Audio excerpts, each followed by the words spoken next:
We're floating on cloud nine with one Bobcat athlete, along with looking at season recaps as teams near their conference tournaments. A new episode of the Bobcat Sports Showcase starts now.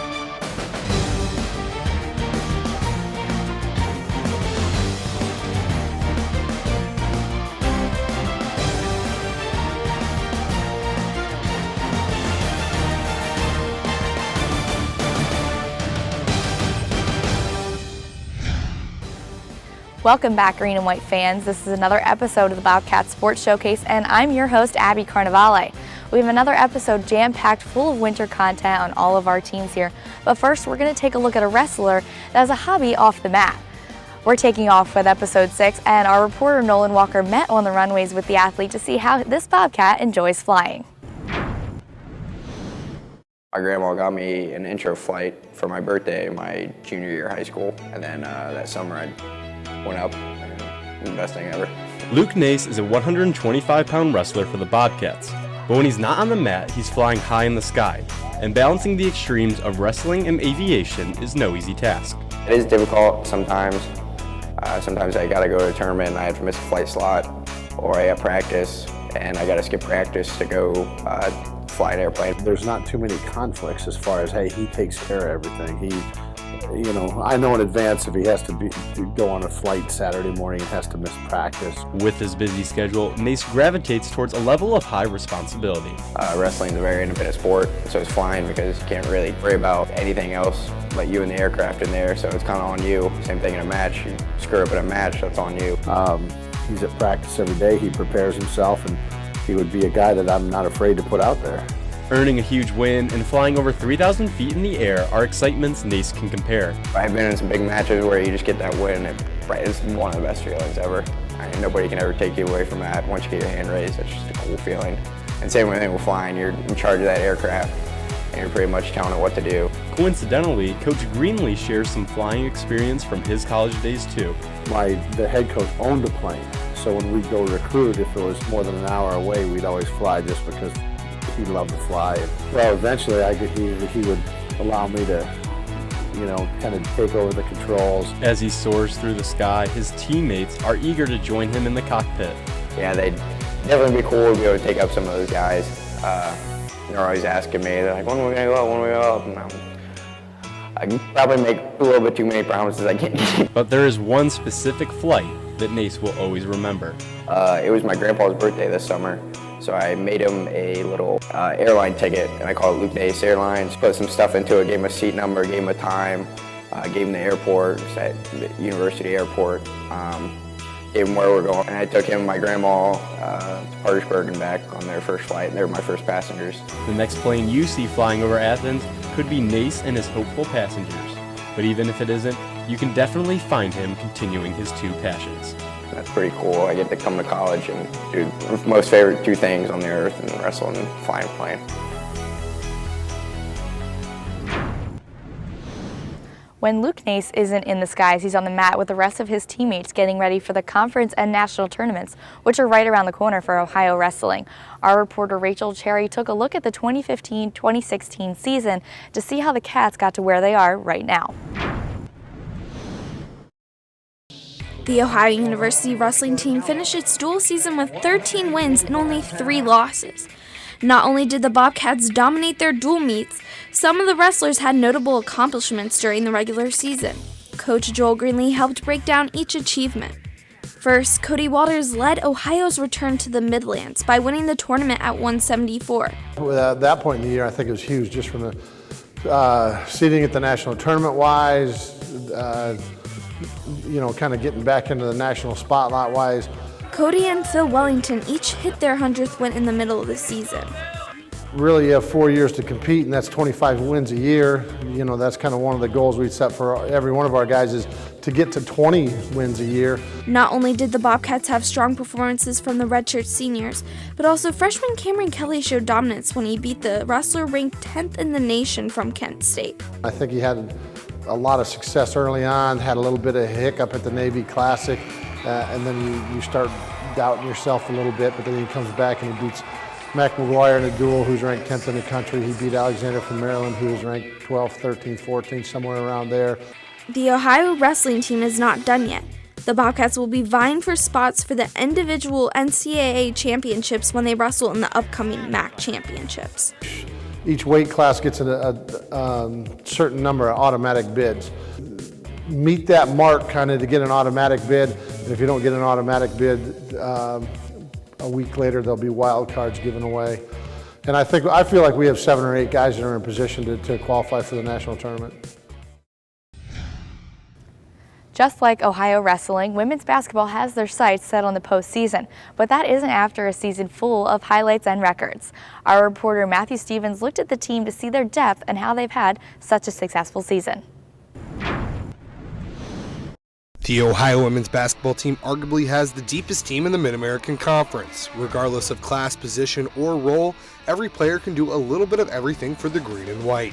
Pretty much everybody can do everything, so that works out for us a lot. Like, we don't have just set post players, like our post players can work around the perimeter and things of that sort, so that works out well for us. The Cats frequently sub their players in and out of contests and have 12 players that see consistent minutes. We've got some pretty good players that are sitting on the bench that are working just as hard in practice and are developing their game. And I'm very, very confident with putting them in the game, obviously. When Ohio struggles to start a game off strong, head coach Bob Bolden simply takes out his starting 5 and puts in a new group. This has been the case in tough matchups such as Ball State, when Bolden did just that. I think it's really good that we have so much depth and we can, take some players out, if it's a dry spell, and just put a whole new group in to bring energy and still score the same amount. I don't think the starting 5 is really anything big. I mean, it's just the 5 players that he picks to start the game, and if we're not getting the job done, it's likely we'll come out. It don't matter if you're a starter or not. Like, if you're not doing what you need to do on the court, you'll come out. In past years, the rotation for the Bobcats has not really stretched past 8. However, this season, with so much depth, the Cats have the edge they need for a trip to Cleveland for the conference tournament. Like last year, maybe we had like a maybe 8-man rotation or so, but now we can, 5 out, 5 in consistently. I wouldn't say. I think we're a very talented team. I think we have a lot of skill and a lot of things that other teams don't have here in this conference. It's nice for me to have that many players to choose from. It's sometimes tough figuring out ways to get all those players minutes, but I think we've got a lot of good players on our basketball team. At all levels of basketball, it is hard for teams to win when they get into foul trouble. With such a strong bench, the Bobcats have another added advantage. You always have a plan for how the game's going to go, but in our sport, it's unique that fouls can kind of change your plan. We're the only sport where fouls exist and players can be eliminated from a game because of such a thing. So you have to be able to adjust your plan, and it's nice to have players to be able to adjust your plan with. The Lady Cats have some depth, there's no question about that.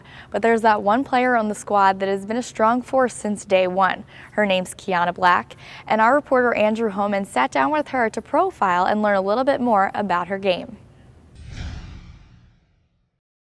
Number 2 all-time leading scorer.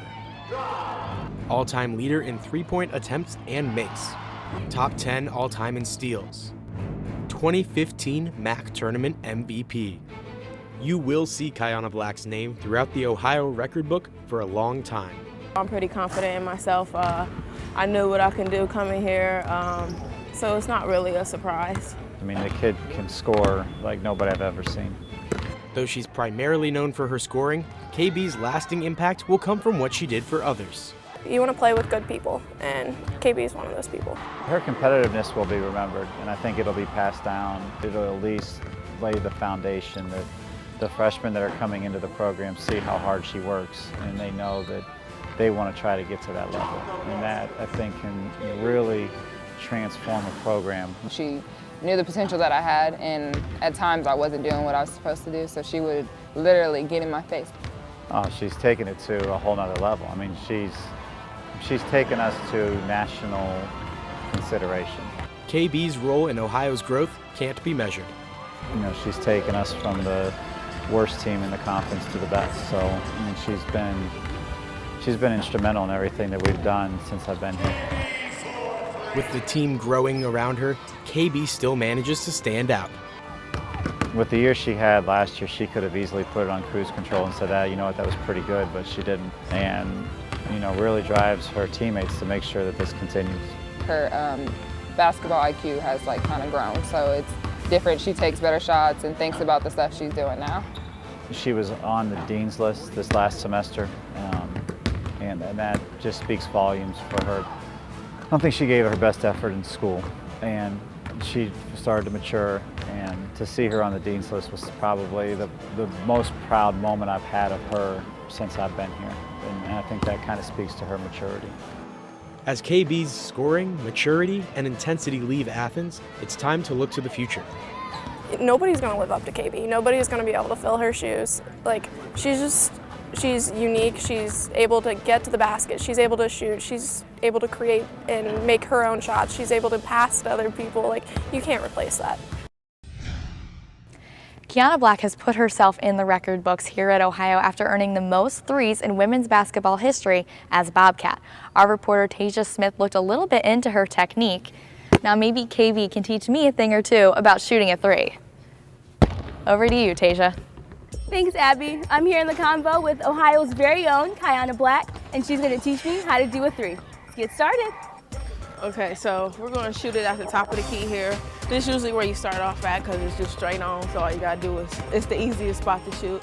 So when you shoot, you want to make sure you have your foot, your hip, your elbow, everything in line to the basket. So come right, scoot over a little bit, get in line with the basket. And when you shoot, you want to make sure you're straight and follow through kind of like you're trying to grab onto the rim. Yeah, there you go, you got it. And then when you shoot, you kind of want to shoot and then land a little bit before, like a little bit in front of where you started at, just to get that extra push. Well, let's try without the ball first. So I'm here. Yeah. And my arm is here. Everything should be straight. Yeah. How much do I bend? Oh, it depends. It depends on how much you want to jump forward or not. I mean, you can bend a little bit, you can bend a lot. Well, you probably kind of don't want to bend too much because it kind of takes you out the shot. So just a little bend, but not too much. Okay. And then I want to go up. I want to jump. Yeah. Okay. Let's try. Let's see how many times you dribble before or bounce. You ready? Yeah, but you didn't jump. Well, let's try again. You got the basket? Look at the basket. Okay. Yeah.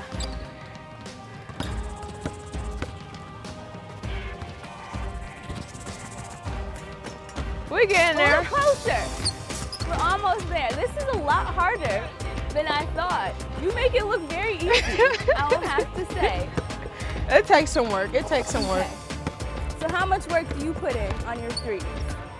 Shoot about 500. 500 a day? Wow. I'm hot doing like 3. I don't know how you do it. And I thought running was hard. Oh, it takes a lot of work. Okay. So if you got to critique my form, am I good? Yeah. Good? Just get it higher. Ooh, rim! We touched rim. KB is a great coach, but for myself, I'm not the best at basketball. I think I need a few more practices, and that's all we have for today. Thanks. Back to you, Abby.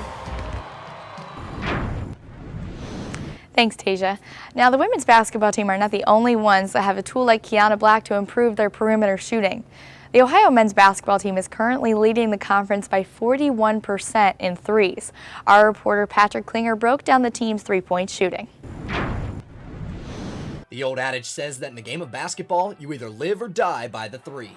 Through the first 25 games of the season, the Ohio Bobcats are living.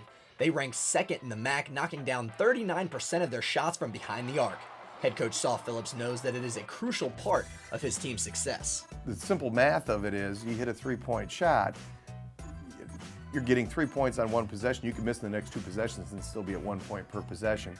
With numerous offensive threats, one man leads the charge. Freshman guard Jordan Dardis has stepped into the spotlight as a sharpshooter. He admits that the green and white prosper simply because the team does not force up bad shots. I feel like it just flows naturally offensively. You know what I'm saying? We go to the game plan, you know what I'm saying? We're just, you know what I'm saying? We score high numbers every game. So, if shots are falling, I mean, that's cool. I mean, that's just a better benefit for us. But if they're not, you know what I'm saying, we can get to the rag, you know what I'm saying, we can shoot foul shots, but it's just another shot in the gym when you're in the game. Dardis is currently the 4th best shooter in the conference, splashing home 46% of his shots from deep. And although he's always eager to spread the love to his teammates, Dardis can't help but crack a smile when he gets in the zone. I mean, honestly, I feel like I'm a pretty good shooter. So I mean, like, if I catch it and I'm open, I feel like almost every shot I don't know, actually, I feel every shot I shoot is going in. I mean, if it rims in and out or it's left or right, I mean, so be that's part of the game. But I feel like every shot I shoot from threes, you know, it looks good. The other Bobcats on the rosters aren't too shabby themselves. The team has 5 players converting at 35% or better from downtown, and Phillips knows that it makes his job a lot easier with so many weapons on the floor. I didn't teach Jordan Dardis or Kenny Kaminsky how to shoot. They were pretty good getting to me. I work on them with them on shot selection. I work on them with spacing. Jerron and Gavin do a pretty good job of taking care of them with passes, but the assisted three is a big emphasis. We don't take a lot of them off the dribble. The threes we want are what we call them driveway threes, like when you're shooting as a kid and your dad's rebounding to your feet are square and you're up and into your shot. The team gets plenty of shots up in practice, but who is the best? Dardis claims that he and his teammates get to work even before the whistle blows. There's like sometimes before practice we'll play horse and we'll just take some miscellaneous shots. Like we'll just be shooting from the whiskers out there, or just deep shots, you know what I'm saying, called bank. And I mean, we make them, but we're just having a good time, you know what I'm saying? Like there's no really war here, but we're just having a good time doing our thing. Those extra reps lead Ohio to 8 3-point makes per contest. And if they want to make a run in March, there is no doubt that the ability to shoot the long ball will be an important factor. The Ohio men's basketball team is having a successful season, there's no doubt about that. But it's the guys that get to sit on the baseline right here on game day next to the athletes that are really making a difference too. It's the nationally ranked Ohio men's basketball managers team. Nathan Wiseman caught up with a few of the members to better understand their role with the team.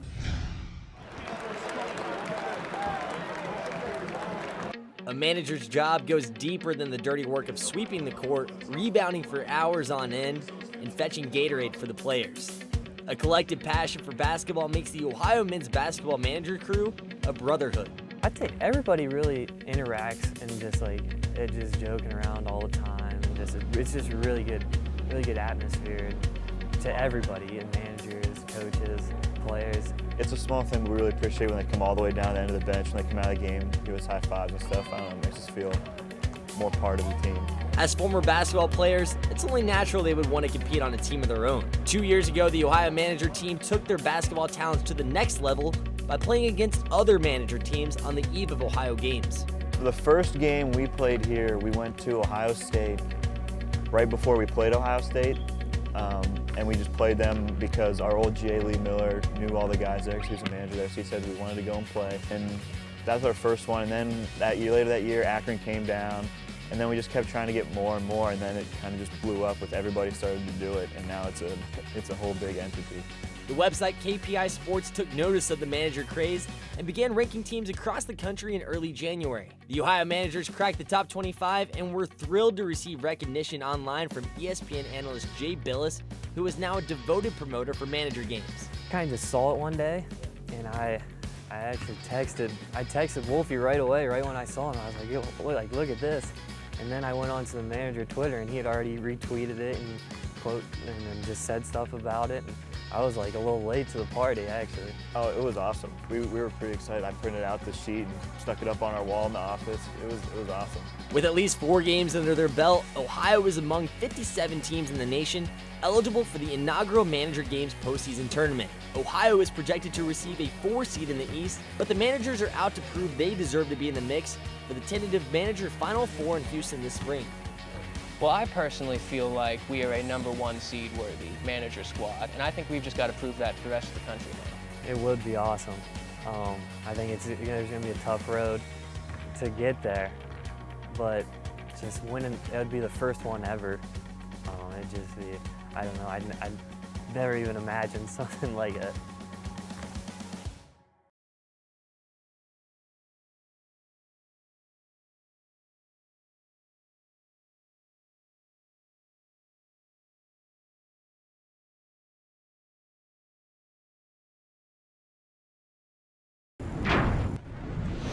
Ohio hockey is ranked 7th in the nation in the ACHA and getting ready for the postseason. But amongst that, they're not just worried about their own success. Our reporter Jordan Gallagher looked into seeing how they're great community members and mentors as well. Learn to Play has been a staple in the Athens community since its introduction in 2009, with countless children learning how to play hockey through the program. My kid came to me with a flyer that he got from school, and he really wanted to play, so we came out to learn to play, and he fell in love with it, and 3 years later he's on the team, and now his little sisters want to play, and so we've gotten the whole family involved. And it's really nice, again, this family environment where they seem to be really concerned that your kid's doing well, learning, but also having a fun time while doing it. That family aspect can be seen across the ice with kids enjoying the drills set up by lead instructor Philip Oberlin. As enjoying as those drills are for the kids, they are about more than just fun. As the kids continually push to get better while they learn the sport of hockey, sometimes just the basics of skating on ice, and even a few life lessons. Well, I felt really clumsy because I thought I was going to fall a lot, and I did. But it was a lot of fun because I was trying a new thing, and it was exciting. Now, I still feel a little clumsy, but I feel a lot better since I've been doing this for a little while longer. So I feel like I know how to skate, so it's a lot easier. We finally, this session, we're 3 weeks in and we've got everybody rotating through all the stations. So that's exciting to see that we have every single kid that's able to stand up, move, skate, and participate in all the activities. So they go from falling down every 5 seconds to skating circles around everyone and being awesome at it. So it's really neat to watch them progress. Every great program comes with a great director, and those involved with Learn to Play feel there is no better than Oberlin, although one girl would disagree. It's this thing. Oh my gosh, he is great with the kids. So he's always coming up, he knows the kids by name, and we haven't been here that long, and already he knows the girls. Says hi Summer, hi Ava. He's really great at what he does. Very attentive to all the kids' needs because we don't pay for all of this gear. It's all borrowed, and he's all about getting us the right sizes and making sure everyone's having fun. So Phil's amazing. He's great at this. But once you get out there with them and you see that, their excitement about being out there, them smiling, them laughing, them playing, it makes it worth being here and makes it worth coming and showing up every day for it. Ohio Swimming and Diving is getting ready for the conference tournament tapering, also known as cutting back on their practices. But just because they're cutting back on practice doesn't mean they're cutting back on their studies. The team has garnered a few academic honors this season, and our reporter Kellyanne Stitz caught up with the team to understand their priorities. College athletes have the toughest jobs. From balancing practice, games or meets, and classes, they always seem to have a hectic schedule. But Ohio University's swimming and diving team have the whole student-athlete thing down. The team was recognized for their outstanding grade point average and was named Scholar All-American Team for earning a cumulative GPA of 3.44 in the fall. Head coach Rachel Comazar-Baugh is extremely proud of the team for focusing on their performance in the classroom and in the pool. The team improved their overall GPA and rank from last year. I was really pleasantly surprised at how high we're up in the ranking this time. I think this has been the highest GPA that we've had in probably 3 or 4 years. Last year we were 6 out of 8 in the MAC, and this year we were 3rd out of 8 in the MAC. So that was really nice. Really sure as far as national rankings go, I would say we were probably somewhere around 25. To be selected as a Scholar All-American Team, programs must achieve a 3.0 GPA or higher for their semester. But balancing a school and sport is not an easy act, and these student athletes have found a way to manage both. And you just gotta have time management, and it works out really well. I try to schedule different times when I'm gonna do stuff, because I know if I'm lazy that day and I don't write down, okay, at 7 o'clock I need to do this and spend 30 minutes on this, I'm not gonna do it. So you just gotta learn how to balance. The team supports one another with their studies, and Coach Comazar-Baugh values education. She really accommodates to her team when it comes to their studies. The phrase is student athlete, and I think Rachel really understands that, and she accommodates it hugely when we're on the road. She understands that swimming isn't going to last forever, and we have to make the most of our opportunities at this point. A-team swimmer and record breaker Laura Dawson not only was awarded Ohio Scholar Athlete of the Week in January, her athleticism and dedication in the water also shows when she hits the books. As an athlete, you want to be the best in your sport, and I think my personality, I'm competitive in the classroom too. I like to do well in the classroom and have a well-rounded reputation as a student athlete. As a student athlete, it also never hurts to multitask. But it helps relieve a lot of my stress. So sometimes when I'm swimming, I'll actually rethink problems or go over a diagram in my head while I'm swimming. So I'm studying while I'm swimming. Whether they're competing in the pool or working in the classroom, the Lady Cats always bring their A game. That's all we have for this show today, but don't worry, we'll be back on your TVs on March 25th for more news on the green and white. Until then, give our page a like on Facebook or give us a follow on Twitter at Bobcats Sports Showcase for all the news on the green and white up until then. I'm your host, Abby Carnevale, and I'll see you again right here on March 25th, reminding you to fight for the green and white.